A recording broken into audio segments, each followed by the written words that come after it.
Welcome to the Femcast. We're more than just a podcast, we are a movement, fueled by the voices, ideas and stories of women from all walks of life. We're here to amplify your voice, empower your ideas and ignite change.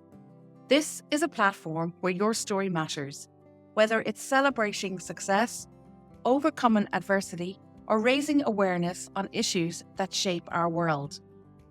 By subscribing, commenting or reviewing, you help us grow our community so we can continue bringing these important conversations to the forefront. Connect with us across social media at the Femcast and be part of a growing community striving for equality. Join our mission. Share your story. This is the Femcast, where your voice leads the way. Welcome to today's episode of the Femcast. In this powerful interview, we dive into the world of gaming addiction with Elaine Uskoski, an expert who turned her personal experience into a mission to help others. When her son Jake's university life unravelled due to severe gaming addiction, Elaine stepped in to help him recover, discovering along the way a complex connection between gaming addiction and neurodiversity. Elaine shares the warning signs she missed, the challenges of detox and relapse, and the critical role of empathy and tailored strategies for recovery. Plus, she unpacks why neurodiverse individuals, especially those with ADHD, are more vulnerable to addiction and how caregivers can make a difference. Tune in as Elaine offers real-life insights and actionable strategies from her journey, all captured in her book, Cyber Sober, a caregiver's guide to video gaming addiction.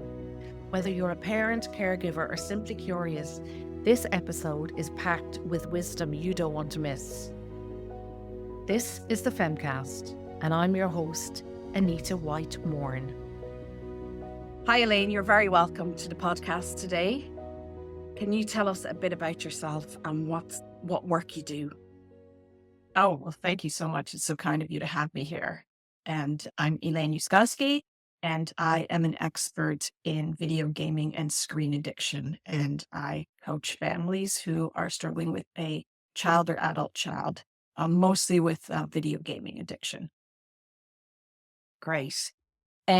So how did you get into this work in the first place? Because your background wasn't in this line of work.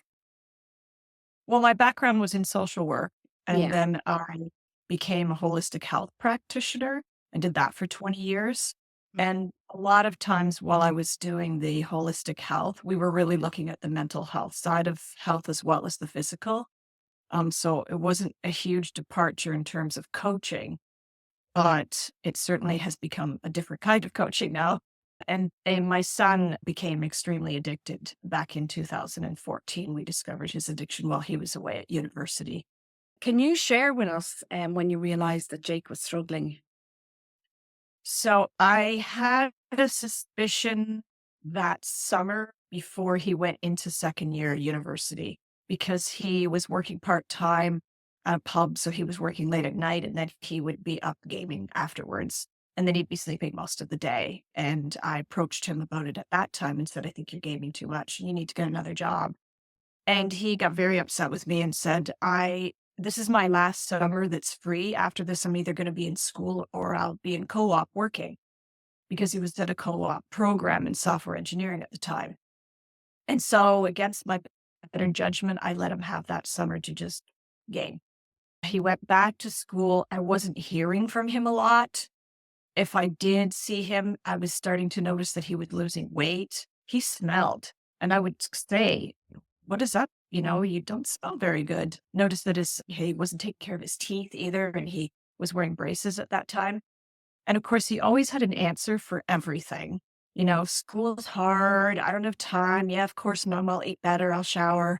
And then one night, one morning, actually, I got up the next morning and I noticed that he answered a text of mine at 3:00 in the morning. And I just got a really sick feeling of that. And I said, are you even attending classes? Because you appear to be quite a night hawk. And of course, he said, yes, he was up late. He was working on an assignment that was overdue. But then I just thought, something's wrong.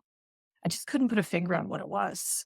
And then literally a week later, he sent me an email saying the university had caught up with him He hadn't attended classes for 2 months, and he was spending his nights gaming and sleeping through the day.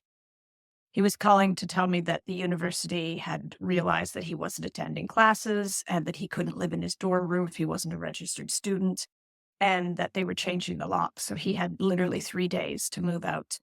And even then, when, I broached the subject of gaming addiction, within the 24-hour period, he still, was in denial of it. And he just thought he had a time management issue with school and he couldn't manage his grades. But I picked up the phone when I got the email from him. And because I was so grateful he reached out, I knew he could have made any other choice. Yes. And I said, "What do you need?" And he burst into tears and said, "I need you to tell me this is going to be okay." I said, "We'll make it okay." And then I drove to the university. It was an hour away. He was so fragile in that email that I was just really worried about his mental health. I thought he might take his life before I got there, just in shame. And then when I arrived and knocked on the door and he opened the door, it was just a shocking sight. He's 6'2". He's a very tall man, and he had dropped to 127 pounds. He had facial tics. He had tremors. His hair was greasy. He had acne, and his face was normally squeaky clean. He smelled terrible. It looked like he'd been living in the same clothes for days and days and days. And, he just folded into my arms sobbing. And then I brought him home to begin the work and, immediately decided he needed to detox from the gaming. Yeah. Can we just compare that to, I know people don't realize that it's such an addiction. And we flippantly say, oh, they're addicted to the screens, they're addicted to social media, they're addicted to the phones and gaming. But they don't look at the neuroscience and the brain and the mental anguish that these people are going through, just like any other addict, whether it's heroin, it's food, it's alcohol. Can we talk about what you learned and when you took Jake home, what happened and the steps you took to get him well again? Yeah, and it is a behavioral addiction. It's not a substance abuse addiction, but it does the same thing to the brain, of course. And with behavioral addictions, we don't always have to remove. Sometimes we can use harm reduction and have them learn how to manage it in a regulated way. We tried that with Jake. It didn't work for him. I initially had him remove the gaming from his laptop. I took him to the doctors to make sure he was well. His vitamin D levels were very, very low. He was diagnosed with severe anxiety and depression, and he did not want medication, but I insisted that he see a therapist.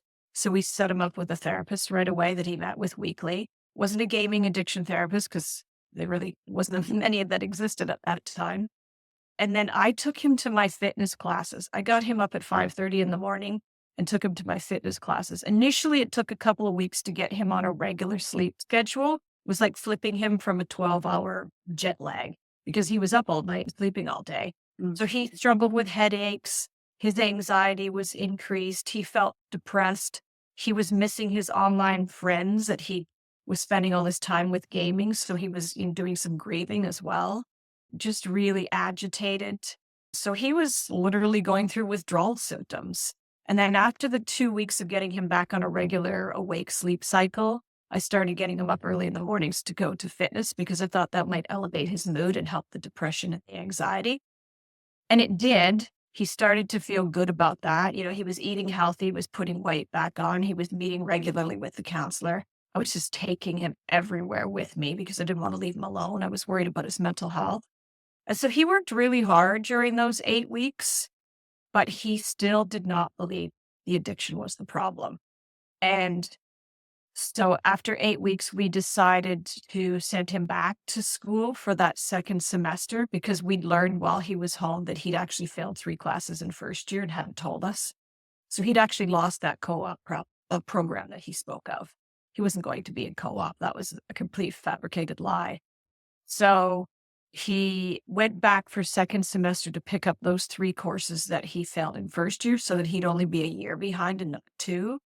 Dropped him off on a Sunday evening, and he believed that because he had 8 weeks of counseling and detox and was feeling good, that he could load the game back on his laptop and just play for an hour, much like an alcoholic thinks they can just have one drink.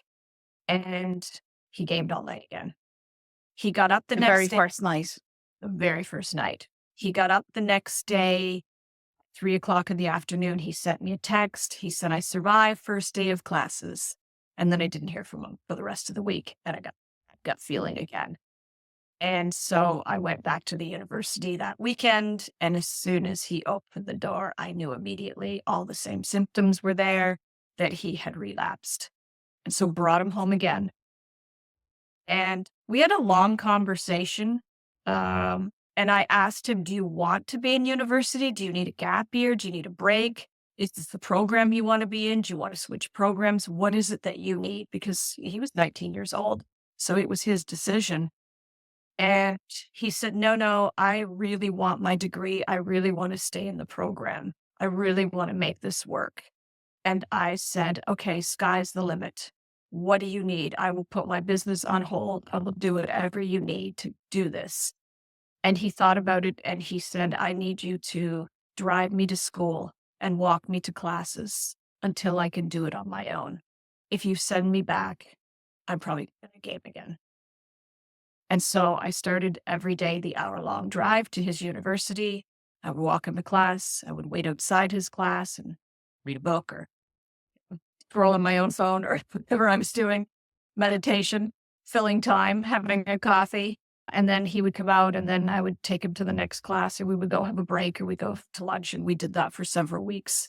And then once he said he was ready to start doing classes on his own and stay at the university through the week, he had to email me a photo of himself in the lecture hall every time he entered so that I wouldn't have to worry and I could hold him accountable and know that he was in class.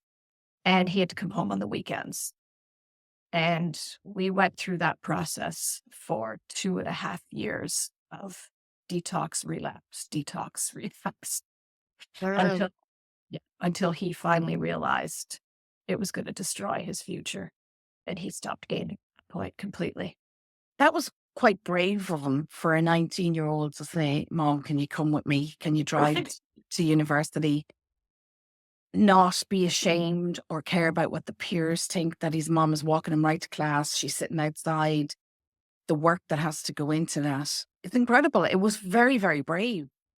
I think so too. And Yeah. I also thought, what do I want to do in this situation? Because I don't want to look like his parent. Do I want to just look like another professor? Do I want to look like a mature student? So I got my laptop bag and I took my laptop and I tried to sort of fit in somehow without glaringly look like it was Mom, literally, walking him through his program.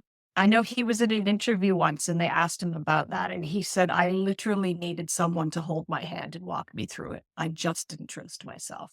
I couldn't do it on my own. So yeah, I thought it was pretty brave too at that age to ask your mom to drive you to school. Incredibly brave. And God, that's admirable that he could see down the road and wanted to be well and better and knew, if this is what it takes, I'm going to do it. Right. But And- remember, he believed in addiction. He believed he had a time management issue. And so he thought that's what I was helping him with. All right. Okay. So denial, massive. Yeah. So I suppose for anybody out there listening, you're so honest about they try, then they relapse, and then you pick the pieces up and you start over. No. And I suppose it gives hope to people who just get jaded by it, frustrated, jaded, probably wanting to wash their hands of it because it's not maybe viewed as so serious as substance abuse, but it still Sure. affects the person, the behavior, and the brain in the same way.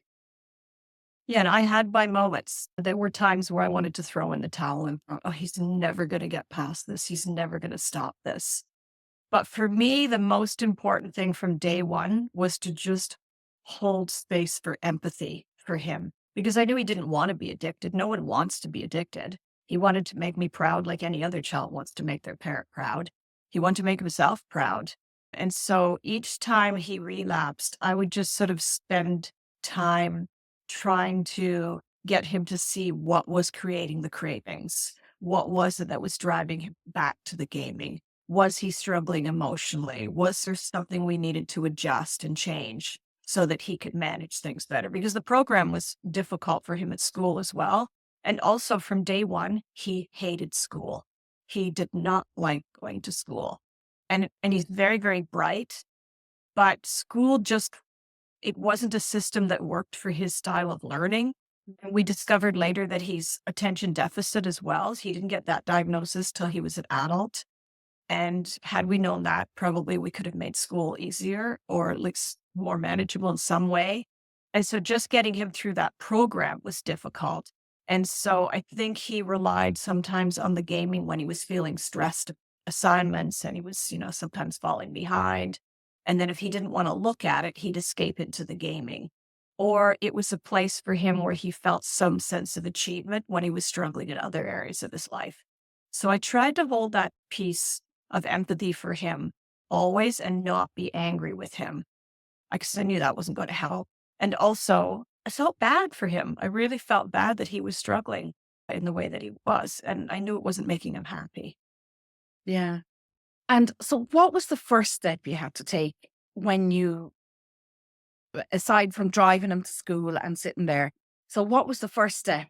I know you hold space, you listen, you meet him where he's at, then you learn he has attention deficit. So he has all this going on. So to any mother that's out there listening to this and their teenage son, what is the first thing you'd say to them?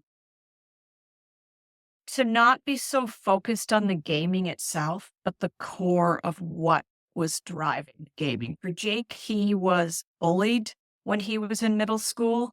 And so he found comfort in online friends. In 2014, gamers were nerds and they were weirdos. That wasn't the norm. Today, they predict by the end of 2025, 50% of the population will be gaming. So now it's norm, but it wasn't norm for him back then. And because he was, being teased and bullied at school, he found his community online. These were people like him that made him feel safe and made him feel good about gaming. And it got a little better in high school. In fact, it got a lot better in high school where he made more friends. But then he went into the university program and he found that, the program itself was difficult. He couldn't manage his time well. And he really wasn't making connections with friends. And so he turned to the gaming as a way to cope. And so that's what I wanted to get to the heart of is, how can we find better coping mechanisms that are healthier for you than for you to always be turning to the gaming? And so look to the core. Is there a past trauma? Because we do know that addiction is, embedded in trauma. Mm-hmm. And sometimes it's not easy to see the trauma because sometimes children hide things from us. But also the thing that we wouldn't think of as traumatic for us might be traumatic for them. Mm. And if they didn't have the kinds of support systems that they needed during a situation, that in itself can leave trauma. So to me, it's most important to look at the core and not be so focused on the gaming. Yeah. And so when you went to the root, the core, how did you go from there?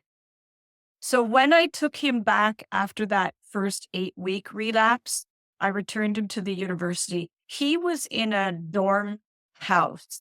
It was a 13-minute walk off campus. It was part of the university dormitories, but it was far off our campus. And it was wintertime here in Ontario. So it was cold. So, he didn't want to walk to the university to get food and go to classes. He got comfortable in his little cocoon. And so for me, when he returned, I didn't want him returning to that house because I thought it would be a trigger. And I'd even said that to him. No, Mom, I'll be fine. I've got, the therapist has helped me and I've got a plan. And so when that fell apart and he relapsed again, I thought, okay, I will not take him back to that dorm room. And so I walked him to student services that first day. And I found a counselor, the head of counseling actually, and said, I need your help. I can't do this alone. I want to help him as much as I can, but I live an hour away.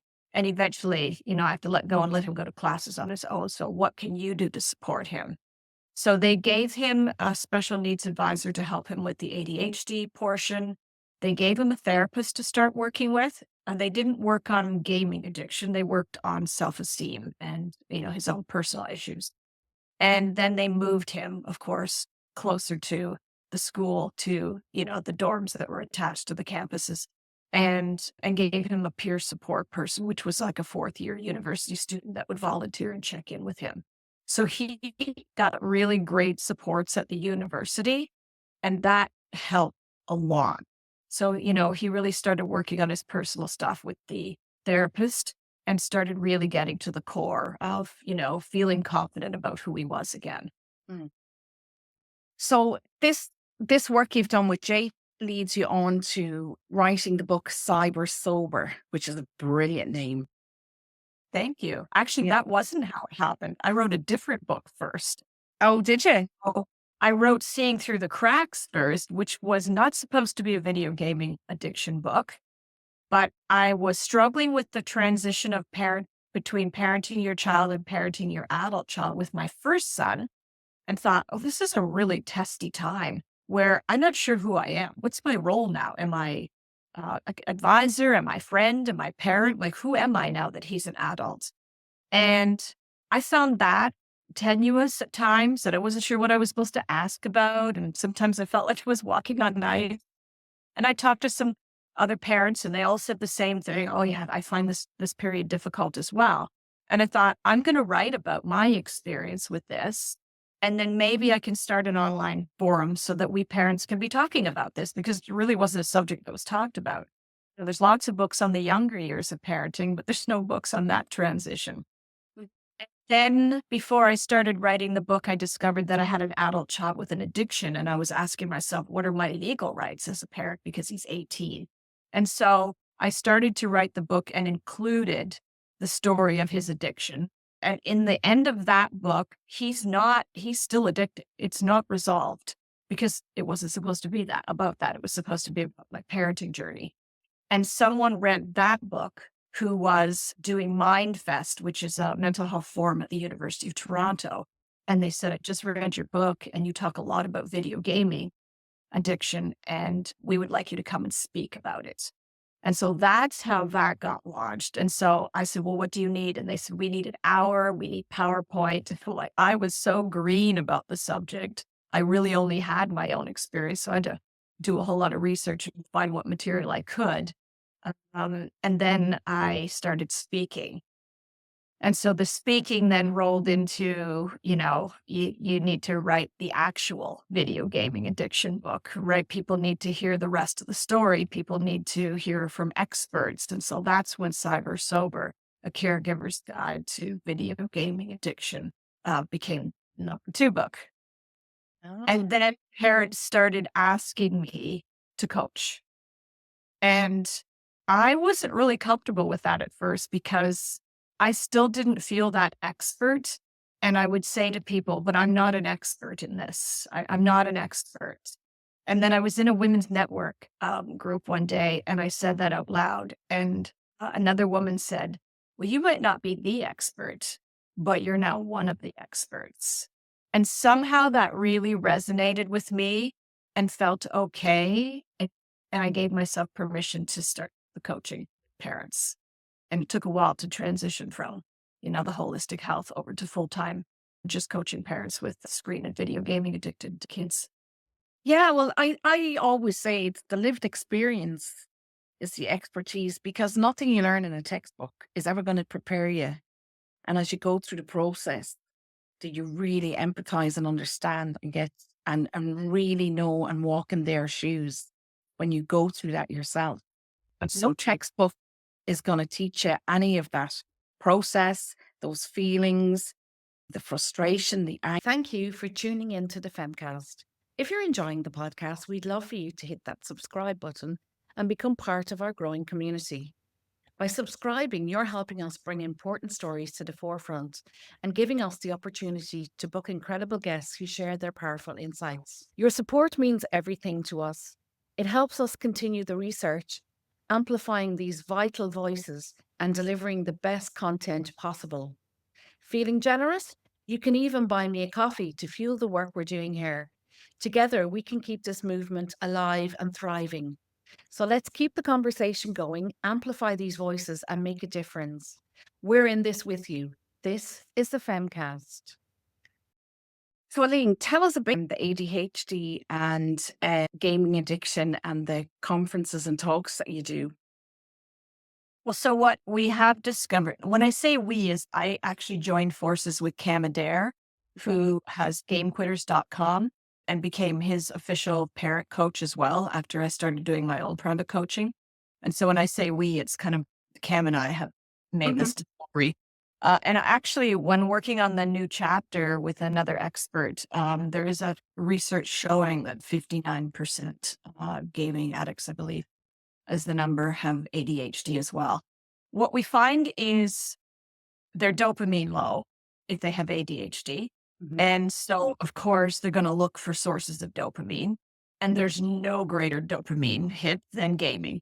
In fact, Jake will say today that regardless of how busy he is and how active his life is and how many great, healthy coping mechanisms he has and how much exercise he does, nothing, he said, replaces the dopamine that gaming gave him. Absolutely nothing. He said, I just had to learn to live at a lower level of dopamine.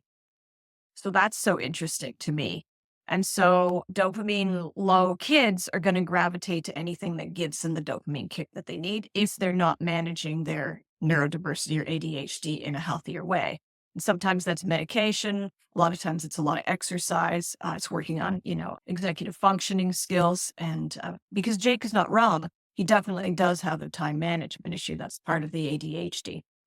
But what gaming does is it gives them a feedback loop, which is what they want. It allows their brain to operate at 110%, which is when they're happiest. They're under constant pressure, and there's no greater person in a crisis than someone with ADHD. That's just when they become very, very clear about how things should work. And it gives them a feedback loop. So it's the perfect storm. Absolutely. They need novelty. And gaming is novel. Every game you're on, it's novel, it's new. And they get to have friendships. Yes, a lot of the new people that come on to each game, more novelty. Right. Like as they break through each level, I suppose, more novelty. And ADHD people, as we know, love novelty. And they also can struggle socially. And so not being face to face and being able to have their social connections online is easier for those with neurodiversity as well, especially those on the autism spectrum. They seek a lot of online friendship. And they're the opposite. They don't want the novelty. They choose games that give them structure and is the same and constant because that's what they need. So that piece is really fascinating to me. Yeah. Can we talk a bit about that and what you've learned as you've been getting information to help other parents? Gosh, what have I learned? I've learned the most important thing I've learned with people who have neurodiversity is the piece of the emotional dysregulation. And when they are not managing their life in a way that works for them as a neurodiverse person, it has a direct relationship to their nervous system. And then they're going to have a nervous system response, a fight or flight. And so a lot of parents will say, I can't even talk about the gaming because they just get explosive with me. Or the opposite, they leave and they slam their door and I can't reach them and they spend hours and hours away in their room. And so they're trying to sort out their own nervous system reaction to this. And eventually, if that just continues over and over and over in the same way, they go into what we call burnout, nervous system burnout. And so we have to start with very baby steps at reaching them again and building that trust for them again, trusting their own nervous system and how they can manage before we could even look at the gaming addiction itself. So that's a really important piece. Yeah. And the language that we're using might not be language that some parents know, like emotional deregulation, if you can explain that, and the burnout, because they might just say, oh, they're in a mood, but they don't realize with a neurodiverse person that they don't fit into the world, a regular day-to-day world like some people. And then we have expectations of neurodiverse people, and they're trying to manage their life and integrate it into normal life as they see fit. And then we're trying to get them to be normal, but it's just chaos for them. Well, we call that neurotypical as opposed to normal. So there's 80% of the population is neurotypical and 20% are neurodiverse. And by the way, I said the same thing. When Jake would get snarky and irritable with me, I thought it was hormones for sure. I kept saying the same thing. But their biggest fear is having their autonomy threatened. So they need to feel like they're in control because they feel so out of control as somebody who's neurodiverse living in a neurotypical world. And so when we see these meltdowns or tantrums, and there's a difference, the meltdown is going to come from a different space than the tantrum is, but they're both, dysregulations. One is about not being able to communicate or feel like your communication is heard because they do sometimes have difficulty communicating their thoughts. And the other is a complete and utter nervous system response, which is the meltdown. They're not And getting through to them. They're not being able to understand. They're not even probably able to understand or no, stop. their immune system or their nervous system response goes into haywire. They go into this fight, flight, or freeze response, and they don't want to be behaving this way. It scares them as well. And then oftentimes that will escalate in a home because the parent is trying to control it. And the last thing you want to do is try to control in that situation. You want to stay calm and you want to help them to feel safe because they're feeling unsafe in that moment. And that's why they're having this reaction. And that's generally not often what happens. It's usually this, you escalate, then they escalate, then right. It's just this cyclical thing. So it's really important that we understand that they're not having these meltdowns to get their way. This is not a manipulation. This is part of the neurodiversity. And so working with therapists who are specialists in neurodiversity, ADHD, and autism really helps because they can provide strategies to help your child learn, and they can help parents learn strategies. And that's some of the work that Cam and I do as well, is sharing with parents the information they need so that they're educated about the neurodiversity piece and then can, take a step back and manage it in a very different way. I think the hardest thing for parents, though, is when you've got a child that's dysregulated and throwing things sometimes they can become very violent and they can damage the home or they can, attack parents or siblings. It's really hard for you to stay calm in those moments, really hard. But that's a piece that's really important is for you to learn some breathing techniques, for you to learn that you should talk during that period of time, that you should just, stay close to them to keep them safe, but stay quiet until they, start to decompress and come back down again. And then, offer things of comfort that might help them. Elaine, can you share some of the most challenging moments during this journey and how you managed to overcome them, just to help the other parents that will be listening in on this? Yeah. Well, for me, trust was the biggest issue because Jake had broken trust. He had lied about first year. In fact, when he finished first year, he told my husband and I that he'd had a fabulous year. He passed everything and did well. And he took us out for a celebratory dinner and paid for it. So we fell hook, line, and sinker for his story. And then, the lies just got bigger and bigger and bigger. And there were times where I would be like, why is he behaving the way he's behaving? His behavior just seems so odd and unusual. And I realized in retrospect, those were the times that he was lying the most and tried to cover up. And so being able to trust him again was really difficult for both of us because he didn't trust himself. In fact, there was a point where he said to me, I need to learn how to stop lying because it's just become second nature to me to lie and cover up what's going on. And so that was a really big piece. And I remember interviewing him for book 2 because I wanted parents to see the inside perspective of the gamer as well. And he gave me permission to do so.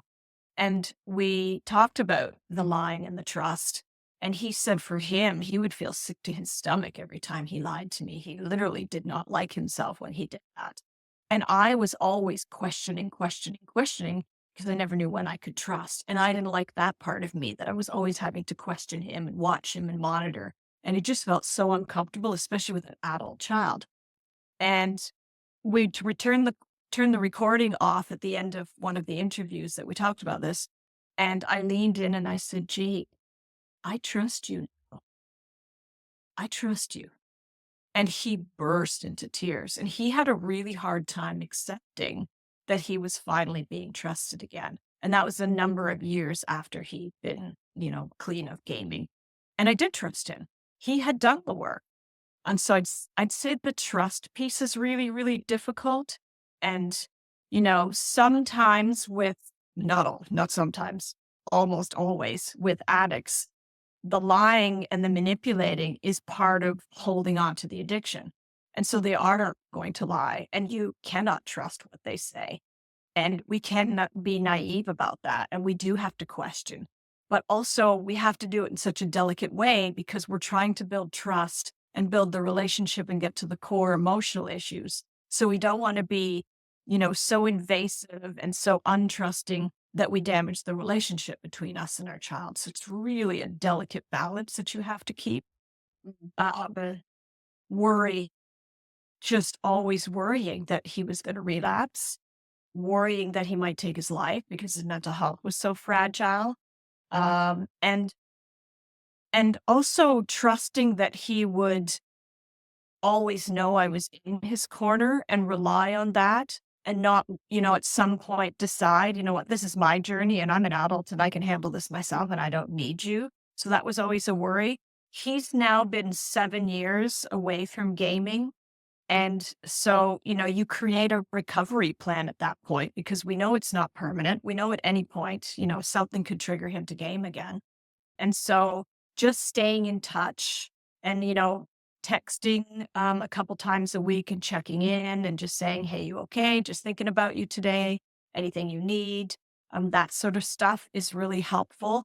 And it helps you as the parent. And they have to understand that we need the comfort too. We need to know that you're safe, you're okay, that you're managing.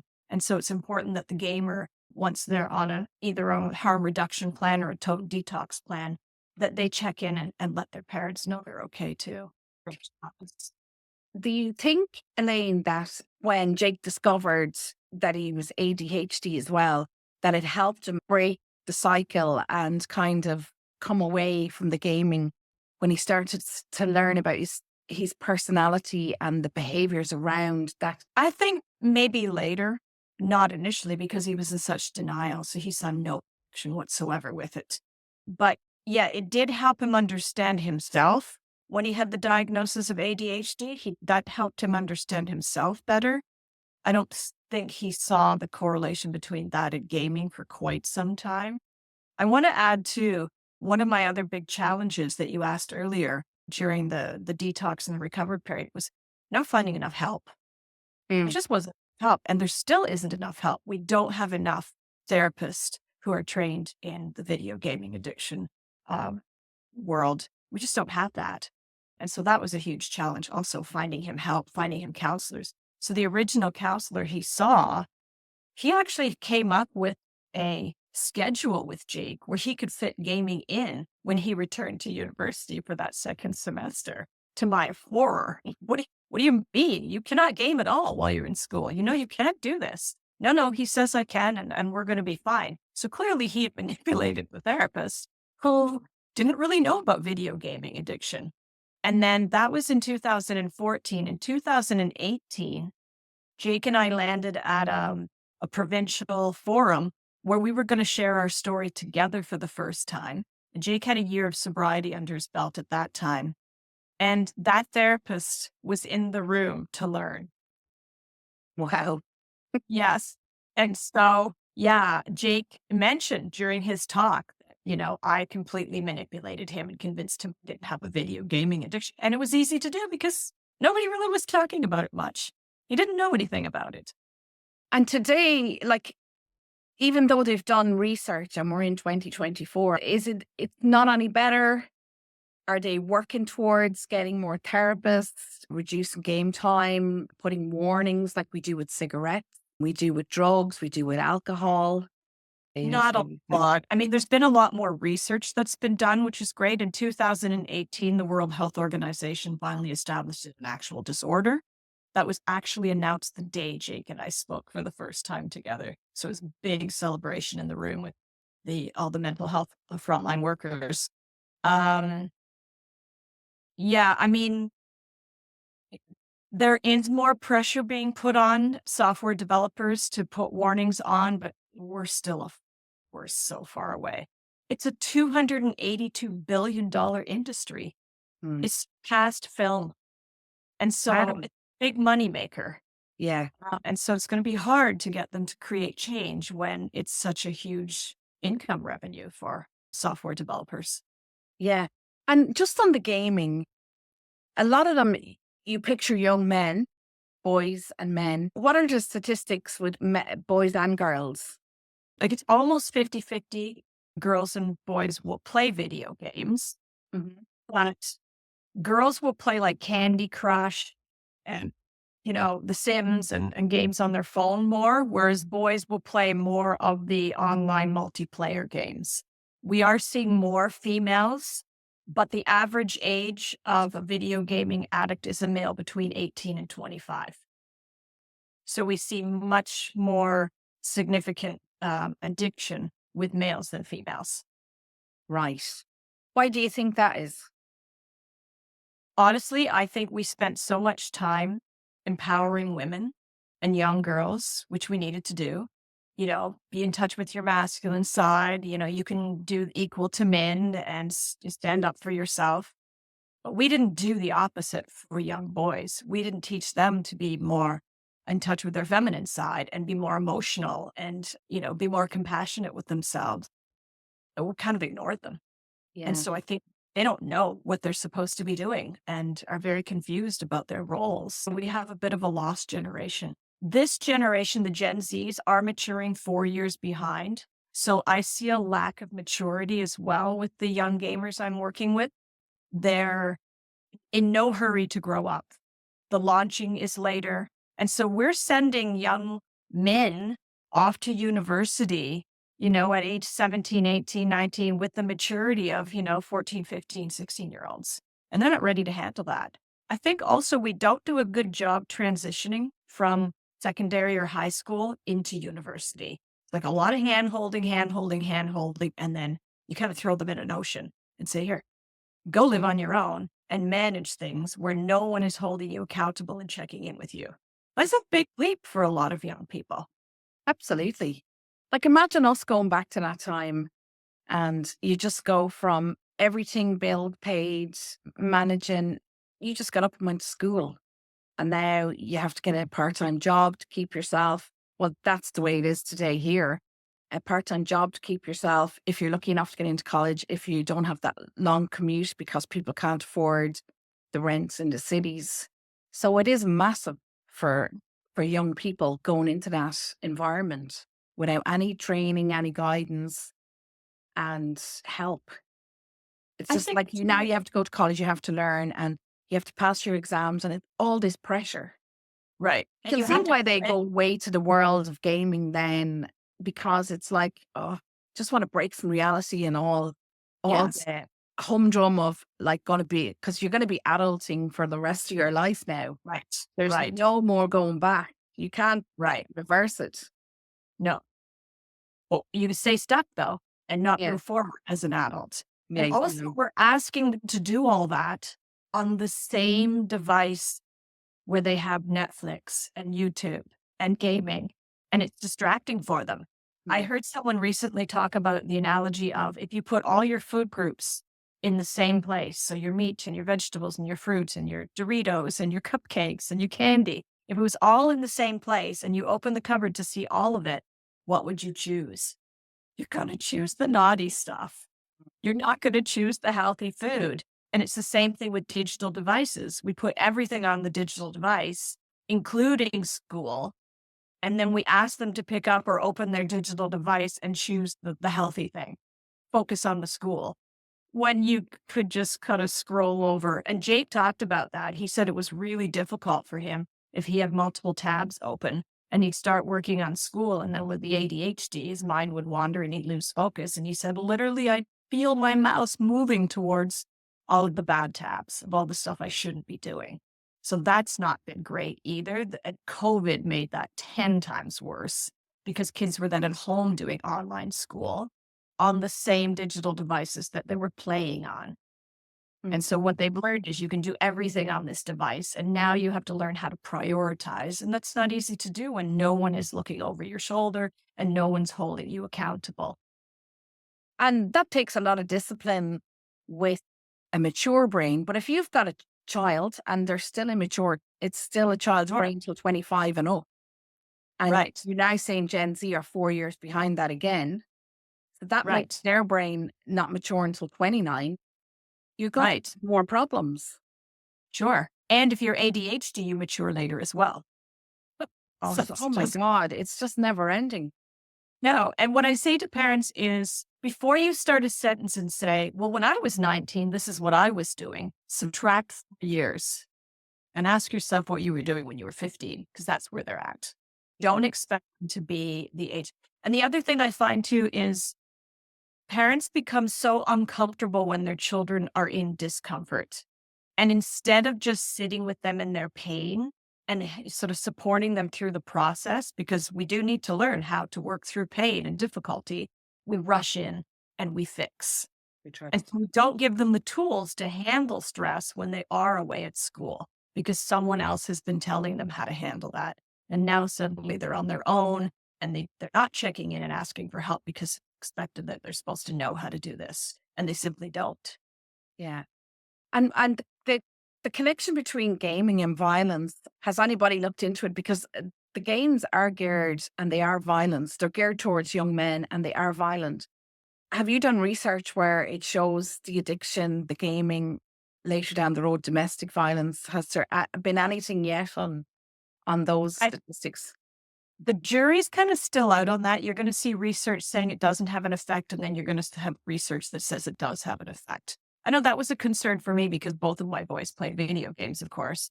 I tried to make sure they played age appropriate games. And we talked all the time about, that's not real. Mm. That violence in there, that's not real. And I wanted to make sure they knew how to separate that. So I don't know the correlation with that at this point, how it sits.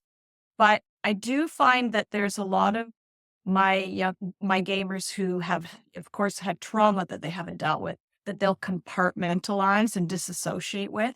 So it's over here and I don't deal with it on any emotional level. But then they get into games that are super violent and strategic and they were with their friends and they're talking. And then all of a sudden they become very emotional. And it's like that disassociated emotion that they're not dealing with is now this is an avenue where they can actually express, even though they're not working through the trauma. It's a place where they can at least express aggression and excitement and frustration and fear and happiness, right? So they're having a place to finally be able to express emotion while not dealing with it itself. It's still compartmentalized over here. So if you were to talk to a parent and they were like, well, my son loves to game, what advice would you give them? Would you say take it for an hour at a time? Um, be aware? So the American Pediatric Association has had standards of how much gaming there should be. 0 to 2, there should be no screens. And the reason for that is babies are born with sight, but they haven't developed peripheral or distance vision yet. And so when a baby lifts its head, rolls over, sits up, stands, crawls, walks, those are all milestones they reach that help them to develop that peripheral and distance vision. You put a screen in front of them here, that's as far as the development's going to go.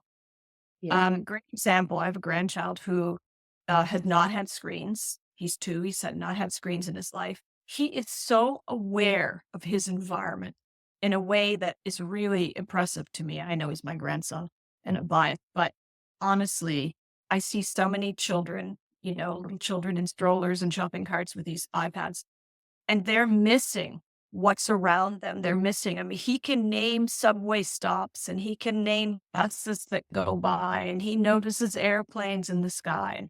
So he's really aware of his environment because that's been kept away from him. After 2, the recommendation is an hour and then beyond. And I think that's up to age 13. And then it's 2 to 3 hours a day. But that means all screen time, not just gaming time.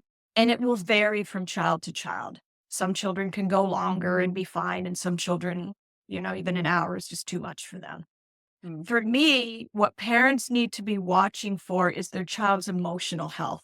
because I have two sons and they both gamed. They both grew up with gaming. It was early 90s into the middle of the 90s. And, we didn't know anything about it. We were all seduced by it. We thought it was exciting and interesting. And we were on board with, yeah, sure, here's your Game Boy and enjoy. Also was used a little bit as a babysitter at times. We didn't know what was coming. But I have two sons who both played and one became addicted and one didn't. And so you have to ask yourself why. Mm. So for Jake, it was because he had more emotional issues that he wasn't dealing with, that he didn't know how to cope with, and more stuff, and ADHD. And so you have to really be paying attention to that and be really open to be really listening to your children, to not be rushing in and fixing, to be just a sounding board and a validator of how they feel. Because if there's blood, a break, or a bruise, children know how to feel. They're supposed to be in pain and scared. But anything outside of that, they're not sure if what they're feeling is normal. And so they need a place to talk about that. And it doesn't matter what they're feeling, everything they feel is normal for them. And so we just want to validate that and say, oh, that sounds like you're very frustrated about that. Oh, that sounds like that hurt you. And then they'll share a little bit more. Oh, I could see why that made you. Rather than, here's what I think you should do. But just really listen and validate how they feel and stay in touch with their emotional health. The other thing is to not have digital devices behind bedroom doors.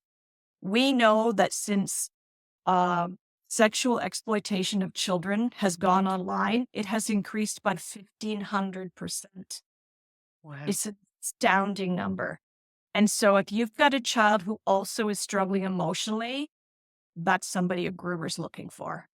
And groomers are on Discord, they're on video gaming sites, they're everywhere on the internet now. And so having children behind closed doors with gaming devices or any digital devices to me is unsafe. They need to be in a supervised area with that. Also, bedrooms are a place of rest. And so if we have a gaming device or big, desktop and multiple screens, which a lot of the gamers do in a bedroom, they're not associating that room with rest. And a lot of gamers always talk to me about their sleep issues. I can't sleep. I can't sleep. I can't sleep. I can't get to sleep. I can't stay asleep. I wake up, I'm tired. And so we just don't want those in bedrooms at all. Make sure your kids have other outlets outside of gaming and outside of screen time, because a lot of kids, you'll say, well, what did you used to do? Well, I've only ever gamed. I've never done anything else. Or my kid didn't like sports. And that's okay. They don't have to like sports. They can like the arts. They can like theater. There's lots of hobbies that they can engage in. You don't have to have a sporty kid necessarily. Some kids don't like team sports. Some kids like individual sports. So, consider putting them in skiing or archery or in tennis, where they're playing against themselves as opposed to soccer and football and hockey where they're on a team.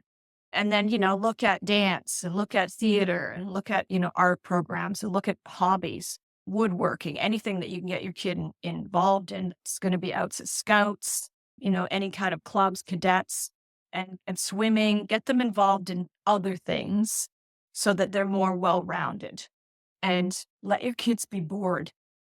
Yeah, this is one thing I find I hear a lot of. People are afraid to allow their children to be bored. What is wrong with being bored? Exactly. That's when the creative juices flow. That's when daydreaming starts. That actually helps us to be mindful and present as well. And we're not mindful if we're not present. It is really about getting bored and being creative other than falling back on a game. I mean, you look at a restaurant. When someone gets up to go to the bathroom in a restaurant, what do? We reach into our purse or our pocket, we pull out. You could sit and listen to the sounds in the restaurant and be, in touch with the smells around you and the food and the ambiance and the clatter of the kitchen staff. And we're not sitting in any of that awareness anymore. We just tune out and go right into our digital device. Yeah. We got to learn to be present. And you see it when they're pushing babies with the phone in front of them. And you're right about the peripheral. And I was talking to an educator recently. She actually is on the podcast, Charlotte Davies, and about the children, that we're not letting them crawl anymore. So, when we evolved from the animal world, and so we're aware of danger, and we look around, we take everything in, we're alert. Babies are missing all that now, which is really sad. It is so sad.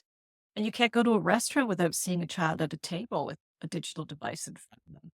Yeah. And my kids had digital devices when we were going to restaurants. We had crayons and paper placemats they would give you back then that you could doodle in and you could draw on. And we would make the little origami things and take little Lego sets. And I tried not to use the digital devices when they were in restaurants whatsoever. It's like, because to me, that was family time. And that was a time we should all engage together rather than you sit over here with your device while we talk to the adults here. You can talk to my children as well, and they can learn how to speak with you. I think it's very reliant now as a babysitter, which is not healthy. The other thing too is because it's become so fast, everything on the internet is fast, fast, fast. Even when you look at cartoons, back in 1970 versus cartoons today, the speed is incredibly much higher than it used to be. And so if you want your children to learn at a regular pace, then show them the older cartoons first. Because what happens when they start with the fast, fast, fast is they get into school and they expect their teachers to perform at the same pace. It's not possible. And then they lose interest and lack focus. Thank you for tuning in to the Femcast. If you're enjoying the podcast, we'd love for you to hit that subscribe button and become part of our growing community. By subscribing, you're helping us bring important stories to the forefront and giving us the opportunity to book incredible guests who share their powerful insights. Your support means everything to us. It helps us continue the research, amplifying these vital voices and delivering the best content possible. Feeling generous? You can even buy me a coffee to fuel the work we're doing here. Together, we can keep this movement alive and thriving. So let's keep the conversation going, amplify these voices, and make a difference. We're in this with you. This is the Femcast. Elaine, what do you hope to achieve through your public speaking and coaching efforts in terms of raising awareness? I think mostly it's so that parents understand that it is an addiction. It is a behavioral addiction, and it is, somewhat different, but it does cause some of the same damage to the brain. And that parents need to be more aware of the emotional suffering. I mean, this generation, the suicide, the anxiety, the depression, it's high, high rates. And we need to understand that this is a difficult time for our children to be living through. They spend a lot of time online doom scrolling or, reading news. Sometimes it's not even real news. It's fake news. It's bad news. The world looks pretty scary for kids today. And then on top of that, we're coming out of COVID, or we're sort of still in it, but we're not at the intense portion of it. And that's frightened children as well, to know that the world outside of their home, at one point was deadly scary. And so we have to understand the effects that's having on kids. And also children are learning on digital devices in schools now. And their brains are not bilaterally equipped to be doing this multitasking of having, the temptation of YouTube and Discord and video games on the same device that where in math and science and history is. And so that's stressful and traumatic for kids as well.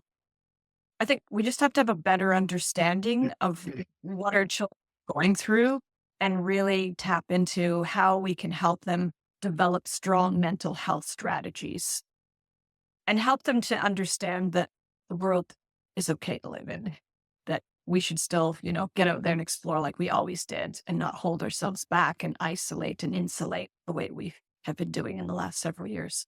Yeah. So what are the future plans then in your writing, speaking, and other projects related to gaming addiction? Where are you going with it all? So as I said before, I'm working with somebody now to get a chapter. Actually, we had a meeting yesterday and I'm super excited about the chapter that she's written. It's an expert in neurodiversity. I'm going to add that to the book. and I've just read through again and made notes of the, research and information that needs to be updated. I am going to be having a meeting with Jake, who recently sent me a message that we were talking about, is it the fault of the games or not the fault of the games?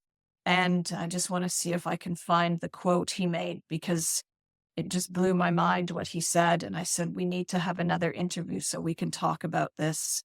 And it was all about the fact that he was actually looking for addiction inadvertently. And I want to know what he means by that. I was addicted to games, not because they were overly addictive, but because I was overly in need of addiction and lacked the self-regulation to prevent it. Oh, wow. I know. I'm going to explore that a little bit more with him. He's agreed Yeah. to do another interview. I will either create maybe a little video that we do, or I will add that to the book, or both. Because I think that's important. Saying, yeah, the games can be addictive, of course. But in our situation, his brother and him were playing the same games. One became addicted and one didn't. And so I'm really interested in that profound statement that he made, and want to explore that a little bit more. I think that's going to be helpful for parents and helpful for the addicts themselves. Last year, I spoke in South Korea at the esports summit. So we'd really like to do some more work in that industry, because I'm not anti-gaming. I'm anti-gaming addiction. And we are seeing mental health issues and addiction in the esports world. And mostly because we have nothing from the ground up in place. It just came on very quickly, and there's nothing in place to help parents or kids know how to enter the professional world of gaming. So if you were to want to play soccer or baseball or hockey, as an early age, you find a coach, you have a couple practices, you'd have games on the weekends, you might watch the sport on TV, you might play, road hockey, or go to the field and play baseball, but you're not doing it 24/7. And your coaches are talking to you about balance and health and good diets and exercise in between, and still, doing well in school. That doesn't exist in esports. And so what kids believe is, I just have to play a lot. I play a lot, I'm going to become a good professional. And then that's causing mental health problems and physical problems as well. So I'd like to do more work around that. I just started listening to a podcast called Scrolling to Death with a woman named Chris McKenna. And she spends a lot of time talking about the regulation part and what the game makers can do and what the government can do and what schools can do. And so I'm interested in learning more about that as well. Like I said before, I'm, looking at the ADHD connection and learning as much as I can to help parents with that aspect. I'm open to doing speaking again as well, and just, continuing the coaching and educating parents as much as possible. Thank you so much, Elaine, for coming on today and bringing us through the gaming world and gaming addiction. And best of luck in everything you do in the future. And we look forward to seeing the next book and hearing more from you. Thank you, Elaine. Thank you so much for all your great questions, and thanks for having me, Anita. Thank you very much for that. Thank you for tuning into this episode of the Femcast. We hope it has helped shed light on the critical issues affecting us today. If you or someone you know has experienced anything discussed in this episode, please log on to our website, thefemcast.com, for support services and help. Don't forget to subscribe, rate and review our podcast to help us continue bringing these important conversations to the forefront. Join us next time for more inspiring stories and empowering discussions. Stay strong, stay informed, and stay connected. This is the Femcast.